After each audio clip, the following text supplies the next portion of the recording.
Welcome to the front podcast of the internet. He is your host, Willy. The first time is never the best, Mattson. And he's your other host. He'd tell you if he swallowed, Scott Gurrola. We're a show all about Reddit again. Covering all the ups and downvotes in about 30 minutes. And if you like us, if you really like us, you can find more of us at TikTok, Instagram, and YouTube Shorts.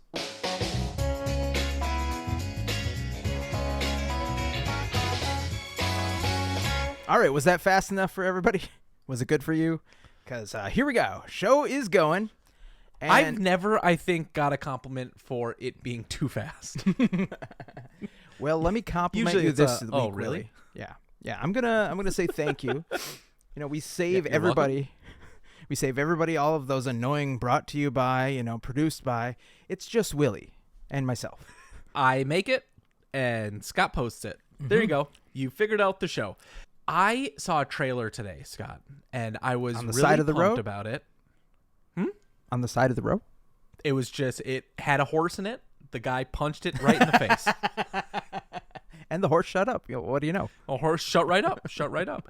No, it was a trailer for a movie, and I would be willing to bet that you have seen the precursor to this movie. This is a sequel.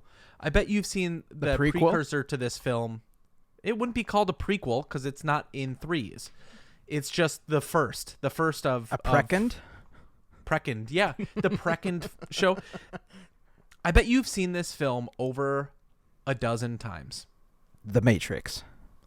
No, and the sequel, The is Secret coming Life out of Pets. this holiday. You've seen The Secret Life of Pets over a dozen times. It's stuck in the DVD player. I can't get it out. You have a DVD player? I'm talking about A Christmas Story. A Christmas Story is the worst movie of all time. Right? Is that the one How? I'm thinking about? With the fucking gun and With the the- lamp? Uh-huh. And that pudgy kid with glasses who grew up and did all right, wasn't ruined like a bunch of other child stars. I know R.I.P.. your opinion. He's not dead. Oh, thank goodness. He, in fact, did not shoot his eye out. He's coming out with a sequel to that film. He's the adult. Hold on. There was a sequel to that film, and it might be worse than that movie. If you don't know about this, I watched it maybe it was last Christmas. But yeah, it's called like A Christmas Story 2, The Search for More Money. And it's about kids with battling tops. It was like the prequel or precursor, precond, to Beyblades. No. I kid you not. Look it up. IMDb it right now. I'm doing it right now. Oh, my God. Hold on. All right. So A Christmas Story 2 is a 2012 American Christmas comedy film directed by Brian Levant. He probably hasn't done anything since this. It's a sequel to the 1983. So the film I'm talking about, I guess, rounds out the It trilogy. is a prequel. Oh, what do you know? It's not a prequel. It rounds out the trilogy. Yeah. This film that I'm talking about. Oh, okay. Does it star the same people? No. I mean, some of them have to be dead by now, right? Probably. It's not worth looking up if they're all dead or not.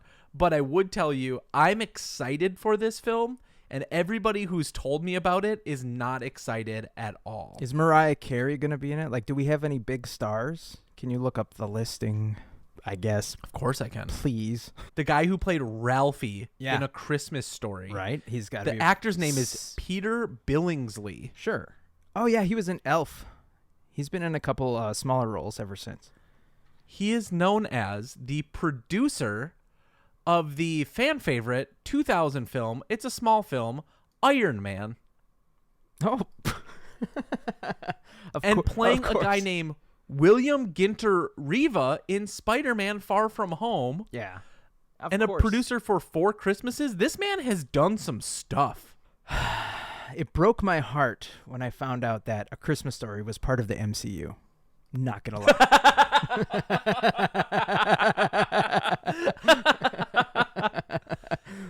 Well, speaking of Christmas, can I just say, last week you started by asking me what month it is.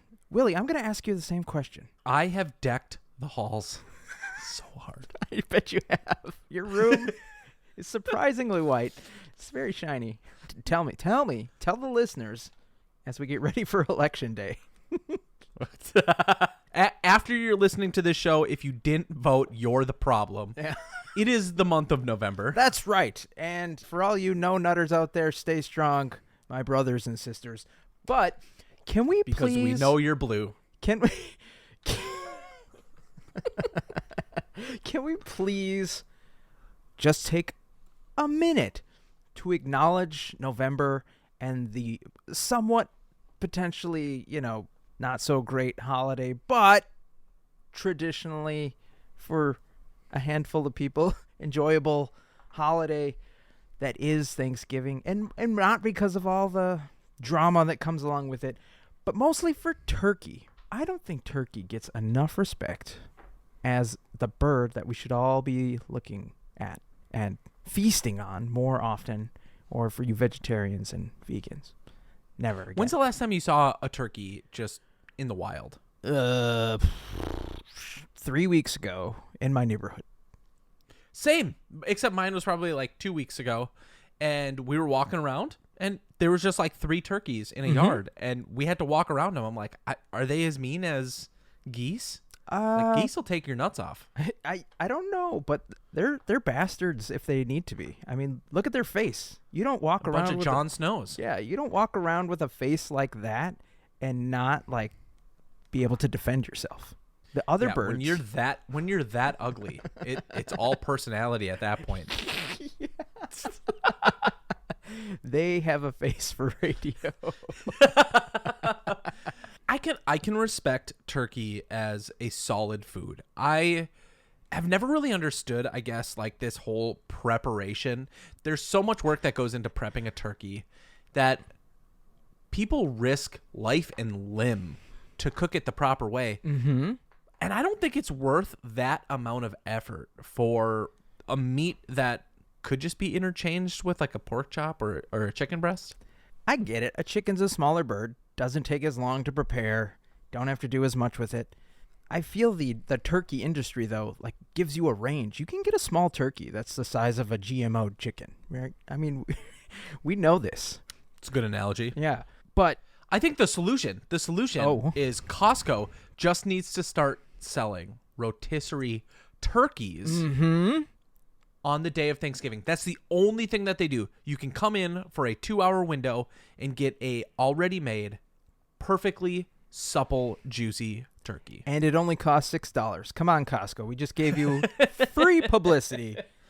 Filled with $1 hot dogs. And churros, yeah.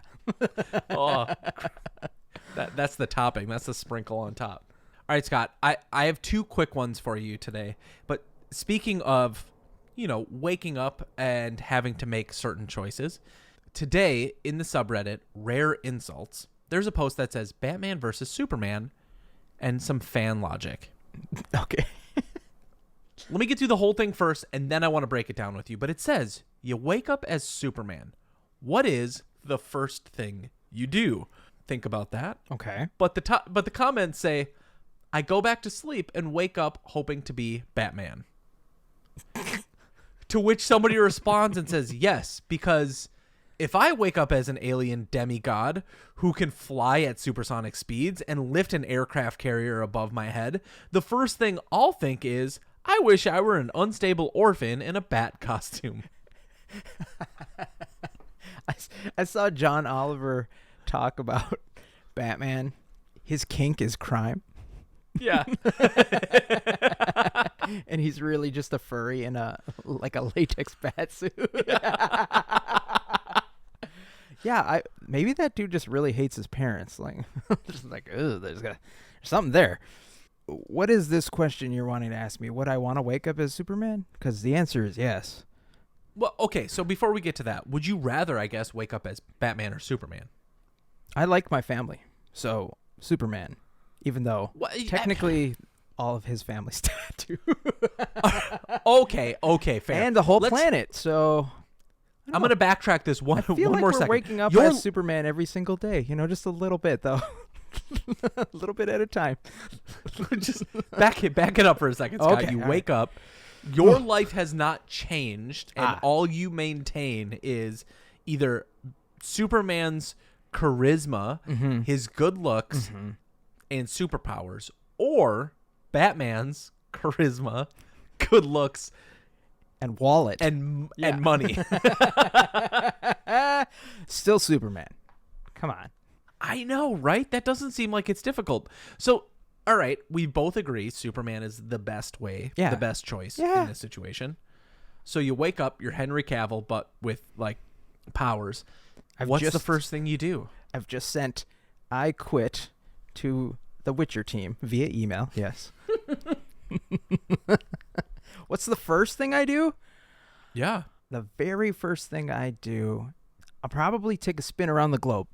I have to, once and for all, with like a GoPro, and live stream it saying like, hey, flat earthers, this one's for you. Once and for all. That's great. I would probably do something similar, but I do want to point out that before I go to bed, the last thing I would do... masturbate. ...is... and see how far I can shoot it. Well, before you go to bed, it's just going to be the normal couple inches, you know? Do you think he can, like, just, like, launch it through walls? You're talking... It's like a bullet. I thought... Do you think he can shoot it one direction said you were gonna go fly the other... Well, I just hope you got renter's insurance, because it's going through the wall. Yeah, I think overall, if you were to turn into Superman, you would have the ability to do more good than if you turned into Batman. The last comment I will say is the knights who say... Knee? Nay? It's knee. Said, can I be Aquaman? I really just want to fuck fish. Oh, my God. Why are we here? What are we doing? The boys got it right. Okay, well, speaking of things that make me want to forget everything you just said. This episode brought to you by Liquid Death. Today, in Damn That's Interesting, did you know that there's a town called Hogeweyk, which is not in the Harry Potter universe, but is in fact a secured village in the Netherlands specifically for people with dementia, where they can act out a normal life while being monitored and assisted by caretakers in disguise. Remind you of anything? Disguised as what? Furries? No. They're just disguised, not as like, they're not walking around in their doctor clothes and their nurse clothes. They're just wearing normal clothes. So here's the thing. Does it remind me of something? Yeah. You are put into a place where you get to live your life, but everyone around you is not your friend. They are paid and trained to be there. Oh, it's the Truman Show. Yes, exactly. This is a real place. But how cool is that? Because I don't know if you've read anything terribly, close to what it's like to live with dementia. Mm-mm. But I've read a lot of stories about people who are living with people who have dementia and how it's just heartbreaking because, I mean, this is somebody you've known your whole life and they can't even recognize you, and you wake up and say the same thing every day. There's several TikTokers that I've seen. It's very heartwarming to see like the amount of love and care that they go into, or that they put into their parents or other loved ones' lives. Just like doing simple things and helping them remember. But this whole town is designed to just do that so that these people can live out respectful lives for however much time they have on this planet. On a serious note, Scott, you and I both have parents who are starting to age. They're getting to the point where care is getting tiring. And we never know, really, if we go to bed, if we're going to wake up and if they're going to be in a good spot and what level of work that's going to involve. I have a few coworkers who, one in particular, just took their parents in because one of them wasn't doing well. So they have like a mother-in-law suite where mom and dad live with them. So they have kids, husband and wife, and their parents all living under one roof. And it's not Willy Wonka. It's just life. I think that something like this city is really cool because one thing that the the U.S. does a really piss poor job of is caring for older generations, caring for the elders, caring for children nonetheless. And there's other countries over in like the Scandies that will have retired adults caring for children as part of the community, which I think is fascinating. It makes children feel more engaged and less afraid of older adults.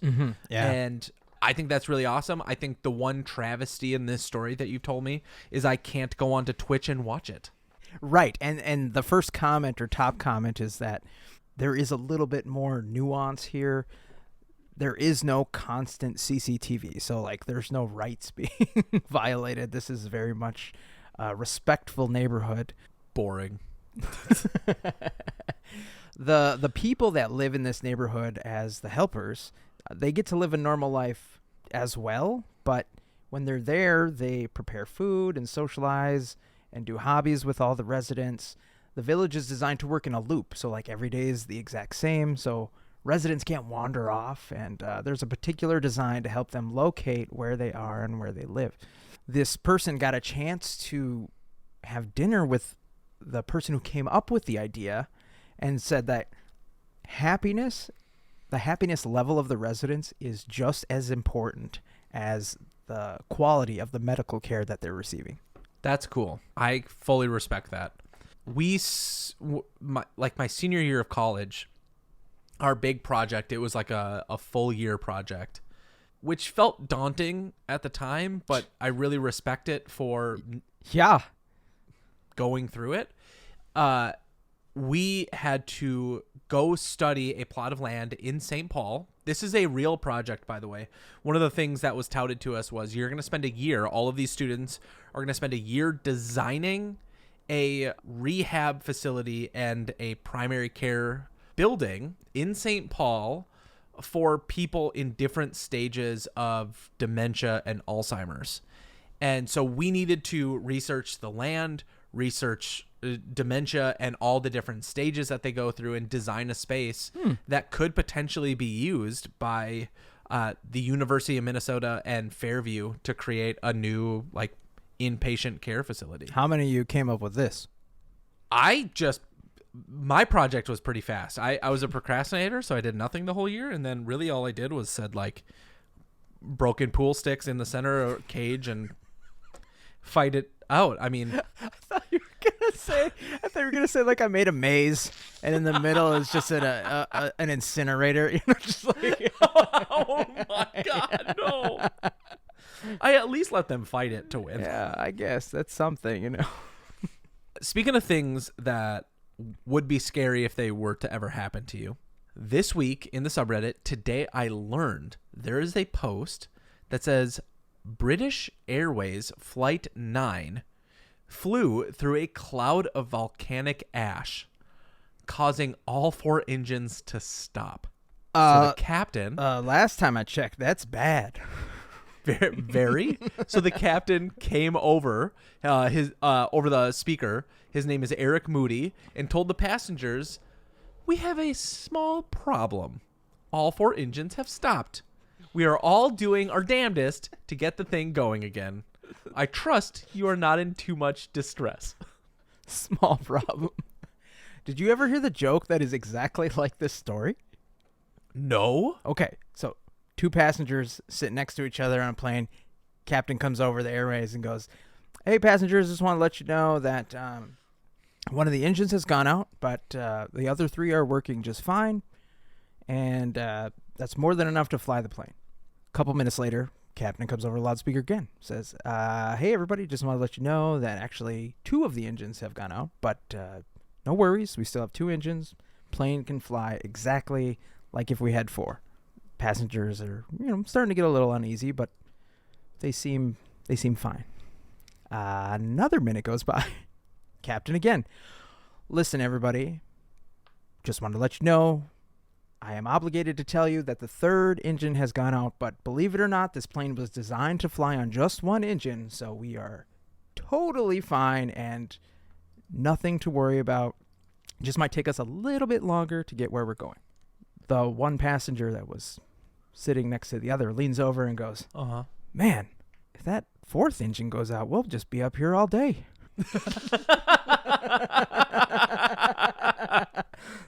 Can I give you some facts about this? Because I heard this, and we've talked about this off show, but we have a trip planned to the Bahamas in February. I'm not really afraid of flying, but I read stories like this and I get a little nervous. So there's some facts about this situation in the comments. Do you think they lived or died, first of all? I think I would have heard of this crash, this travesty, because I think I read enough about volcanoes and I read enough about like catastrophes. There are several subreddits that are about like mechanical failure or just like, you know, things that have gone horribly wrong that were not meant to or could have easily been solved if they had just taken a little bit more care. So I don't think I've ever read the story about the dumbass pilot who flew through a volcano and crashed his plane. You are correct. So let me give you two facts. This person said they had to land by instruments and using a tiny crack in the windshield. The windows had been sandblasted by the volcanic ash and were effectively opaque, like frosted glass. Wow. They glided from 37,000 feet to 12,000 feet and established a world record at the time for gliding in a non-purpose-built airframe for gliding. The passengers and crew would regularly get together in the following years under the banner of Galunggung Gliding Club. Gesundheit. So here's one other bonus fact for you. This flight and another one had a similar problem a few weeks later. Why? Were the ones that made them re-examine the assumption that volcanic ash, like rain, wouldn't affect plane engines. Because to your point, Scott, commercial jet engines are designed to have a ton of stuff get stuck through them without any problems. During testing, they literally do the equivalent of spraying a fire hose into a running engine to make sure that it'll keep up during rain. But they don't throw geese into it? They overlooked something with volcanic ash, though. It's mostly just silica. When it blows through the engines, it melts and turns into glass, literally crushing the engine into place. Wow. That sounds awesome, but terrifying. The fact that I, who have a bachelor's and associate's degree, and have never taken I haven't even played Flight Simulator, okay? Like, that's how much not into flying I am. But I still know it's not a good idea to fly through anything that has the word volcanic in front of it. Well, speaking of plane crashes, Willy. What? If you died, have you ever thought about, not if, I shouldn't say if, when you die, have you thought about... It was open enrollment this week for my insurance. Oh, boy. I have accidental death and dismemberment insurance. That's good. Scott. What are you going for here? I don't know why you're flying for your job, but when you die, have you thought about how you want to be remembered? Like, do you want to be buried in a coffin? Do you want to be cremated? Do you want to be turned into a tree, shot into space? What's the deal? Where am I going to visit? There's a lot of versions of ass? that. But when my grandma passed away, my dad's mom, we did an illegal thing and spread her ashes in a lake. Did you know that that's illegal? You can't do that. Yes, I don't want to be drinking your grandma. Thank you very much. It's like way in northern Minnesota. It was like a iconic spot, and we just, not for people, for us. My grandpa, on the other hand. Oh, okay. Huh? I was going to say, what if it's like a radioactive lake and you just made it haunted lake? You know. Well, I'm not going to tell you what lake it is. So it's the one with all the deaths. Okay. Yeah. My grandpa, on the other hand, up at our cabin, we tried to plant a tree, and we put his ashes at the base of the tree. It was like his favorite thing. We planted it, and the tree subsequently died. So we planted another one, and that one died. Your grandpa did not like trees. Apparently, he hated trees. Fuck this tree in particular. So I've seen a lot of moments like that, which means to say he has not thought about it at all. He figures he's gonna live forever. I don't think I would want to be buried in a cemetery. Okay. I would be fine being cremated and illegally but I strewn. don't want to be put on somebody's mantle. I mean, I get it. I get the attachment thing, but also a little weird. Where am I tossing your ashes? Jettison me into space. Like, put me in that new, like, super science thing that, like... Super science. That company that just created that new machine to launch satellites into space by putting it through this, like, super fast orbital thing and then just, like, whipping it into space. Have you seen that? I have not. You know how, like, people in the Air Force need to get into that, like, G-force... Centrifuge, yeah. Thing? A centrifuge? But put it on its side, like... Almost straight up, a little bit like this, it's a big circle. It's a giant skeet shoot? Yeah, and essentially they just spin it around, it gets enough momentum, and then just fucking launches the thing straight into space. Oh, well, today I learned that there's a giant company called Yeet NASA. Well, all of this is pertaining to my story of the week, which is from Next Fucking Level. There's a dude who just created a sarcophagus, a 3,000-pound tomb, so to speak.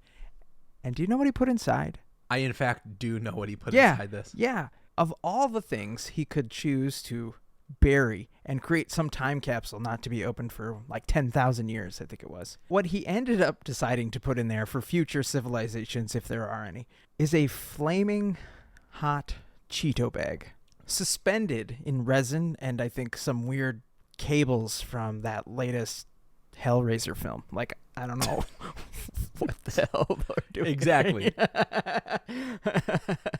But this was actually going to be my downvote for a minute because I'm like, why? Why did you just pollute the earth with this waste of crap? Was there a reason why? No. I mean... The top comment is that's a lot of work just to piss off some archaeologists in the future. And the second comment is, as I sit and watch, I can't think of a bigger waste of time, energy, resources, or money. So, is this art or is this pollution? Are they not the same in a lot of ways? You heard it here first. Willy thinks that all art museums are just a waste of space. Take that, MoMA. Oh my God. I love this because if I were to choose a favorite chip, Cheetos all day. Really? Number one is classic Cheetos. They got it right on round one. But in a close second place is Flaming Hot Cheetos. Now, let me backtrack a little bit here and say that Flaming Hot Cheetos would be third place. My second place is Hot Takis because they're superior. You bought into the hype, my friend. You want to know how much I love Hot Takis? Tell me. Better yet, let me show you. I swear to God, if you shove these Hot Takis in any other orifice than your mouth, then you've proven your love. I will understand it. When you see what this looks like, that's an apt response to this. Oh no! They're Hot Taki meat sticks. And it just looks like a dried turd. Oh my goodness! How good is it though? Like compared to the terrible. Taki. It was so much worse than I was expecting. Oh dang! So sorry, Hot Taki, you can't be a sponsor. All I know is that when you eat something like that, some sort of like cured specialized meat, your weight is bound to go up. Well, if I keep eating these Hot Takis, my lifespan's going to go down. It's sometimes good. It's sometimes not. It's time for Ups and Down Votes with Willy and Scott. Well, my upvote of the week is from Unexpected, and it is just titled The Savagery. Now, Willy, you and I have had a couple people on the show. We're kind of practicing our interview style. One of the things that we're probably going to have to do in the future is go outside and talk to people. Strangers on the road. I don't wanna. Do it for the algorithm. But we might be lucky one day to run into somebody who's as magical as this. Take a look. If you have a couple minutes, Cheeky why don't British. we? Many more than a couple of minutes. You got many more than a couple of minutes. Why is that? Because I've got nothing else to do. You have a tinge of an accent. You're from England. Very or well Tinge of an dressed. accent. Well, yours is a very noticeable. A little bit like a American British accent. Santa. How long have you been in America for? Too long. What do you like about Yeah, the city? that's a pimp cane if I've ever seen one. Sidewalks. I'm in most parts of the world, unlike most This is Summer Santa. He hasn't grown his beard in yet. Hasn't put on the What a pounds. sassy little shit. Breadth of their interest in other people and other countries is nil. Number of people in this country who have passports, except to go to Canada or to Cancun. I'm going to What do you love Cancun, most by the way. about Americans? My wife. Cheers. Listen, this old fuck, can I dispel some of the things that he said? Because, I saw this argument on TikTok. The distance from Seattle, Washington to Miami, Florida is further than Spain to Moscow. Okay. America is enormous. Yeah. And there's this negative opinion about Americans Get that out. we don't that we don't get out, that we never go see anything else. But I want to point this out, that the size of Europe, each one of those countries is roughly the size of a state, the average size state in the United States, excluding things like Alaska and Texas. However, I don't think you listen to the guy. It's not about visiting another state. We're all the United States. It's the same. It's not like the UK. Is it though? It is. Is- It's very is- different. We just got done with an election, and you're telling me that Minnesota is the same as Florida or Yes. Georgia? Yes. Yes. For all intents and purposes, they're different people with different accents, different belief systems, everything. Okay. You They speak a different language. Florida, you're right. Florida, maybe Texas. They don't want to be part of the United States, so it is like visiting a different country. Sure. But you can't tell me that the people of Russia are the same as the people of Italy, are the same as the people of Egypt, are the same as the people They of... all fought on the axis of evil. So, yes.